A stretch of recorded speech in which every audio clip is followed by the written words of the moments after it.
People think sugar is just a nutrition issue. It isn't. Sugar may be one of the greatest symbols of the modern mindset. Fast absorption, instant pleasure, an immediate dopamine spike, and then, the crash. More hunger, more anxiety, more need for stimulation. The problem is that this pattern doesn't exist only in food. It appears in finance, in consumption, in entertainment, in social media. People can no longer wait. Everything has to be immediate.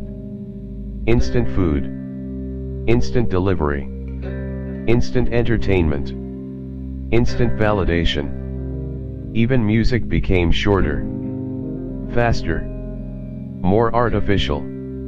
The entire modern economy functions by exploiting human impulses. And the more impulsive a person becomes, the more profitable they become. Because a person incapable of controlling small impulses usually also struggles to save money, build wealth, invest long-term, take care of their body, endure voluntary discomfort.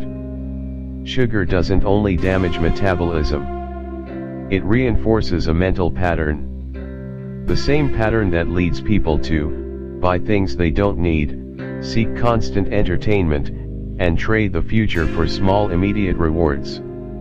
The fiat system accelerates this.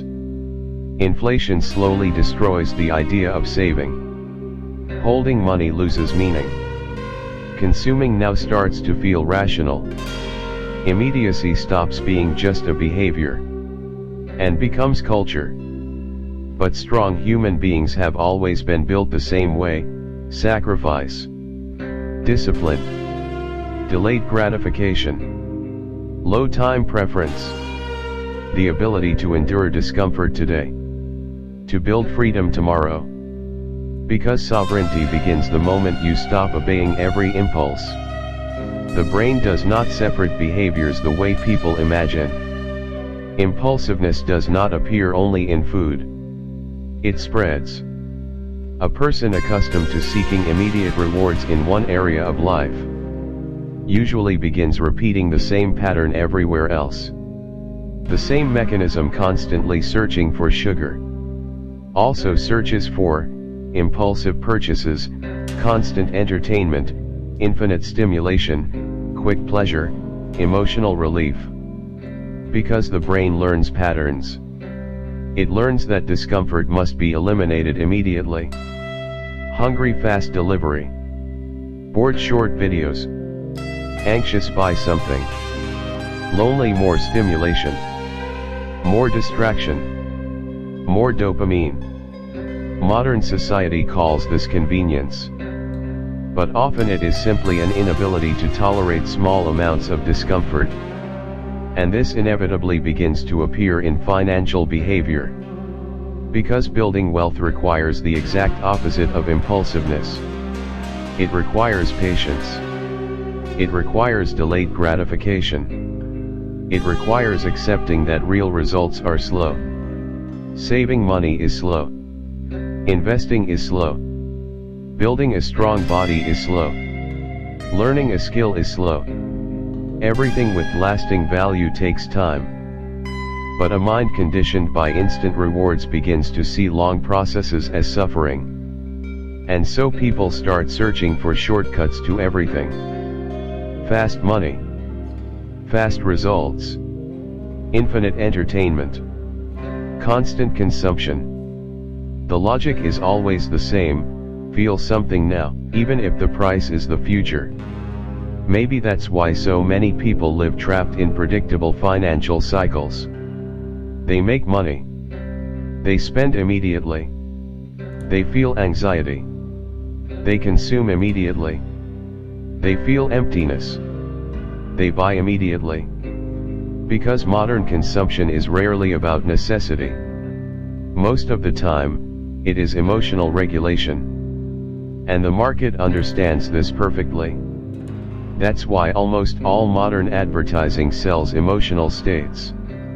Relief, status, pleasure, belonging, stimulation. People think they are buying products, but often they are simply buying temporary doses of dopamine. The dangerous thing about quick rewards is that they never last. The pleasure disappears quickly, and the brain asks for more. More sugar, more videos, more purchases, more stimulation, more consumption. The entire cycle depends on people incapable of waiting. Because people with low time preference are difficult to control. They do not need constant gratification. They can tolerate silence. They can tolerate long processes. They can invest years into something without immediate rewards. And maybe that is exactly what separates sovereign individuals from impulsive individuals. The ability to sacrifice present comfort to build future freedom. The problem is not just sugar. The problem is that society itself has been reorganized around impulsiveness. Everything today has been optimized to eliminate waiting, eliminate effort, eliminate silence, eliminate friction. And at first this feels like progress. Instant food, instant credit, infinite entertainment, same-day delivery, one-click gambling, 15-second videos, everything fast, everything easy, everything available all the time. But there is an important question almost nobody asks: what happens to human beings when all friction disappears? Because friction was never just an obstacle. Friction was training. Waiting trained patience. Scarcity trained self-control. Silence trained reflection. Physical effort trained resilience. Long processes trained discipline. Now all of it has been replaced by instant stimulation. And the human brain simply did not evolve to handle constant excess reward. The food industry understood this early. Ultra-processed foods are not designed to nourish. They are designed to be hyper-palatable. The perfect combination of sugar, fat, and salt. Engineered to create more consumption, more craving, more repetition. The same pattern appears in social media. Infinite scrolling. Random rewards. Small spikes of novelty. The user never reaches the end. Never slows down. Never stays silent long enough to think. And then there is credit. Maybe one of the most dangerous tools of modern culture. Because it allows people to consume today what has not yet been built. The future begins getting spent in advance. And this completely changes human behavior. Discipline loses value. Sacrifice loses value. Delayed gratification loses value. Why wait, when everything can be obtained immediately? Maybe that is exactly why so many people live emotionally exhausted. They exist in a constant state of stimulation. Always consuming. Always reacting. Always searching for the next dopamine spike. But never truly satisfied. Because impulsiveness never creates peace. It only creates the constant need for more stimulation. More consumption. More distraction. More speed. And the faster society becomes, the harder it becomes to build individual sovereignty. Because sovereignty requires control over attention. Control over impulses. Control over immediate desires. But the modern environment was designed specifically to weaken those abilities. A calm person consumes less. A disciplined person is difficult to manipulate. A person with low time preference does not emotionally react to every stimulus. They can wait. And maybe that is one of the rarest abilities in the modern world, the ability to not immediately obey every impulse. High time preference does not destroy only health. It destroys wealth. Because wealth is almost never built through impulses. It is built through consistency, patience, long periods without apparent rewards. But most people have been conditioned for the opposite. Consume now. Feel now. Eliminate discomfort now. And this inevitably appears in financial life. People go into debt to anticipate pleasure. They replace things that still work. They buy things to relieve emotions. They spend money to escape anxiety, boredom, or frustration. Because modern consumption often functions as psychological anesthesia.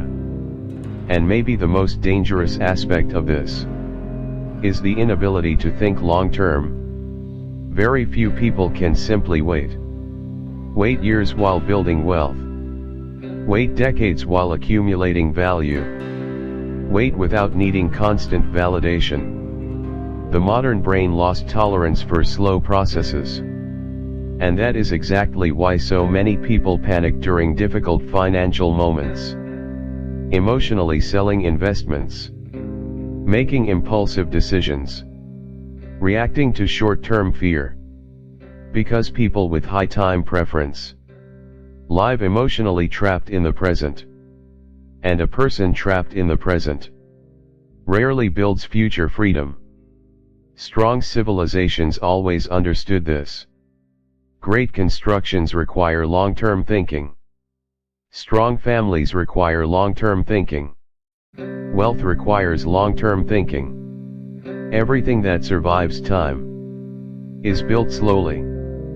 But the modern system rewards the exact opposite. The fiat system incentivizes speed. It incentivizes consumption. It incentivizes debt. Saving money loses meaning. When money itself constantly loses value. Inflation changes human behavior. It pushes people toward the present. Consuming now starts feeling more rational than waiting. And maybe this is one of the most destructive effects of weak money. It slowly corrodes people's relationship with the future. Because sound money is not only an economic issue. It is psychological. Strong money favors planning. It favors patience. It favors low time preference. It favors civilizations capable of building for decades, not momentary impulses. Maybe that is why so many people today feel like they are always running, but never truly advancing. Always consuming. Always working. Always chasing more money. But rarely building sovereignty. Because financial sovereignty is not born from massive moments. It is built through the ability to resist small impulses repeatedly. The ability to say, not now. I don't need this. I can wait. And in the modern world, maybe that is one of the rarest forms of freedom. But discipline spreads the same way. It spreads too. Small acts of self-control begin changing identity.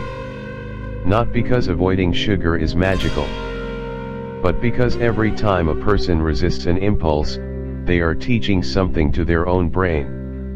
They are reinforcing a silent message, I am in control. And this changes more than nutrition. It changes behavior. It changes mental posture. It changes the relationship with discomfort. Because most people today live automatically obeying impulses. Feel desire, consume.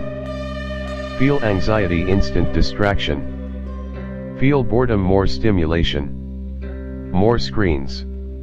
More dopamine.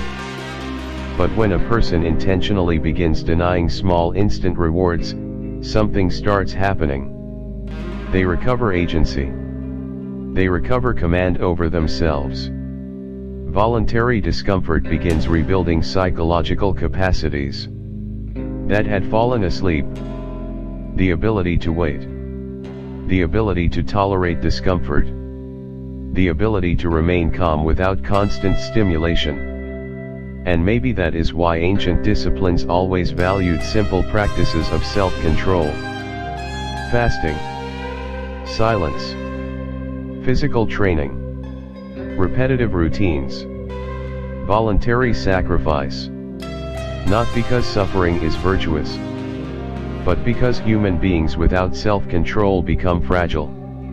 A person incapable of denying small impulses will rarely resist the big ones, because the brain learns through repetition. Every obeyed impulse strengthens the next one. But every resisted impulse strengthens something too. It strengthens self-control. It strengthens discipline. It strengthens sovereignty. And this begins transferring into every area of life.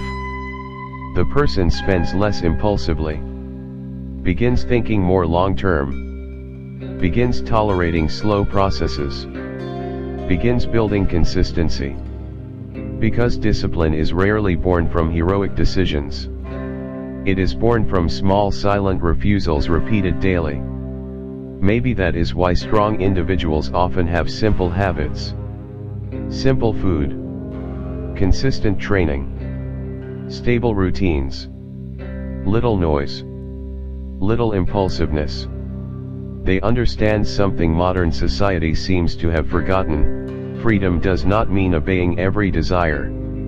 That is dependency. Freedom is having enough control to choose which desires deserve to be obeyed. And maybe the true modern battle is exactly this: recovering control over attention, over impulses, over behavior.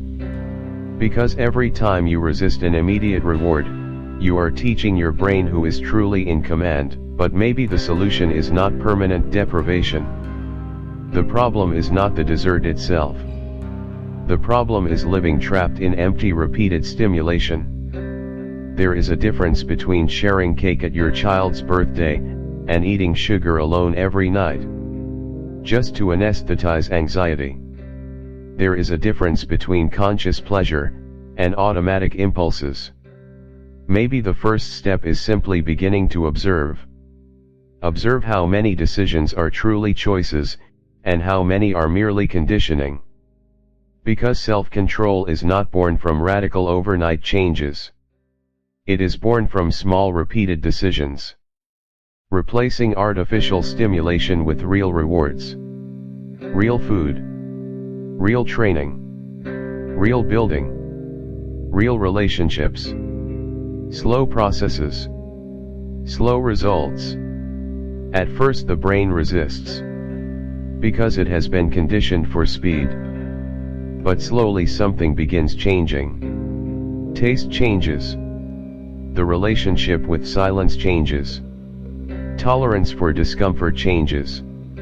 The body begins craving real food. The mind begins slowing down. And maybe most importantly, the person begins realizing they are not condemned to their impulses.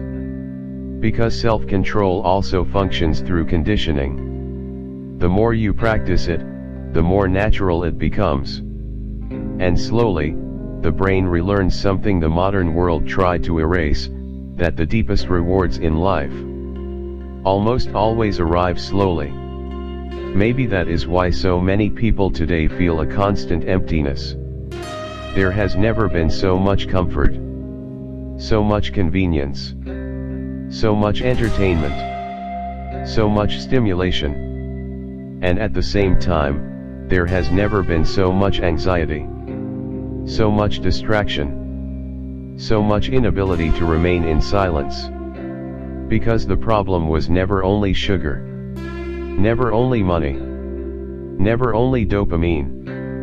The problem is an entire culture built around the inability to wait. A society where everything must be immediate, where discomfort became the enemy, where silence became a threat, where every negative emotion must be anesthetized instantly. But strong human beings have always been formed differently.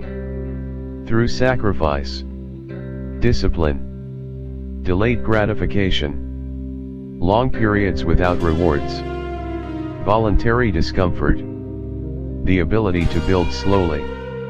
Because everything with depth requires time. Health requires time. Knowledge requires time. Wealth requires time. Sovereignty requires time. And maybe that is exactly what the modern world is destroying, people's relationship with the future. Maybe that is why so many people spend their entire lives consuming, but never truly building. Always reacting. Always distracted. Always searching for the next stimulus. But rarely developing true self-control. Because self-control is not merely a personal skill. It is psychological independence. A person incapable of controlling impulses can easily be manipulated by the market, by advertising, by social media, by politics, by their own anxiety. But a person capable of enduring voluntary discomfort becomes difficult to control. They can wait. They can think long term. They can say no, and maybe that is one of the rarest forms of freedom still left. Because the modern world was designed to make people impulsive. Because impulsive people are profitable. Profitable consumers. Profitable debtors. Profitable addicts. But the person who learns to control their own impulses slowly begins recovering sovereignty over their own life. Maybe the greatest cost of the modern world is not financial. Maybe it is psychological. An entire generation conditioned to be incapable of waiting. Always consuming. Always distracted. Always searching for small immediate rewards. And slowly, losing the ability to build anything deep. Because everything with value requires time, requires silence, requires repetition, requires sacrifice. But the modern world rewards impulsiveness. Because impulsive people are profitable. Profitable consumers. Profitable debtors. Profitable addicts. And maybe that is why discipline became so rare. Because discipline creates individuals who are difficult to control. Individuals capable of thinking long term. Capable of enduring voluntary discomfort. Capable of saying no. In the end, the battle was never only about sugar. Sugar was only the symptom. The real battle has always been, who controls their impulses, and who is controlled by them.